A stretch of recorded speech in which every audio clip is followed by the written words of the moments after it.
From the Detroit Free Press, I'm Robin Chan with today's Voice Briefing. It's Tuesday, August 19th, 2025.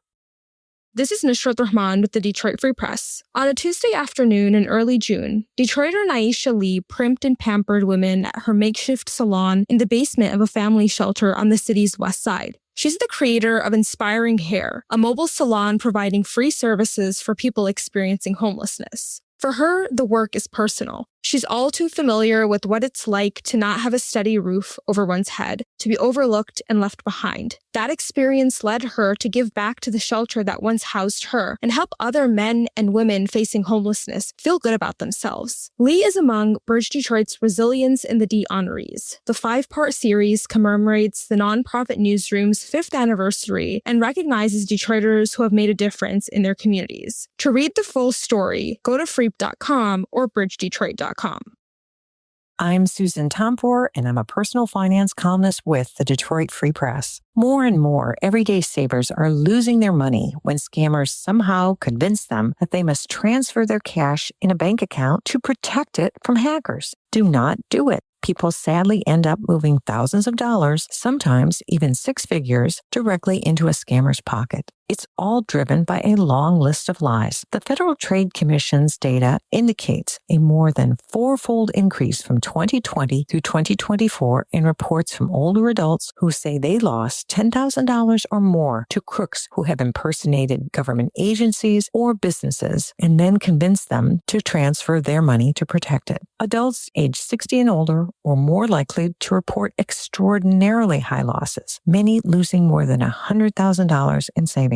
To avoid such scams, be aware of the typical stories that scammers use. Someone is using your accounts. Your ID is being used in criminal activity. Your computer has been hacked. In many scams, the crooks direct you to get cash out of the bank first, and then they may ask you to put that money into a Bitcoin account via a cryptocurrency ATM in your neighborhood. Or they might have you wire transfer the money or give them cash when they send a courier to your home. An 18-year-old consumer lost more than $4,000 in one of these scams by transferring it to Apple Cash.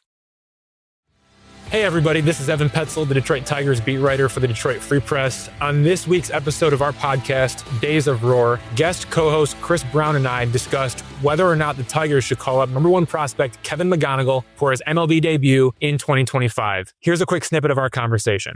If he just so happens to struggle, then he gets thrown into the fire in the postseason. I don't know how I feel about him taking postseason at-bats if he's, struggling through an adjustment period. Like that's not really the best spot for him. You'd like to see him have a longer period of time to be able to make that adjustment and get locked in. But if the Tigers think he's good enough, then let's do it. And if we're going to do it, then let's get him up here before September 1st so he can settle in as much as possible. I certainly think it would be a lot of fun. I just don't think it's going to happen. Yeah, I mean, the one other, way you would do it is if you've already decided that he's your opening day starter at shortstop, second base, third base next year. In which case, if you've decided that already, and you probably should because he's good, then just call him up and play him. Start playing him every day. Or you could do what you did. People might not remember this, but they did the same sort of thing with Nick Castellanos back in 2013. He had been through a full season in AAA though, and they called him up right before September and they gave him 20 plate appearances and then he was the starter the next year. So it was just like a cup of coffee.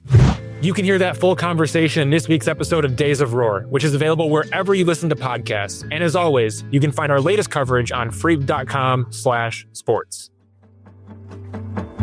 Find more from the Detroit Free Press on freep.com. That's freep.com.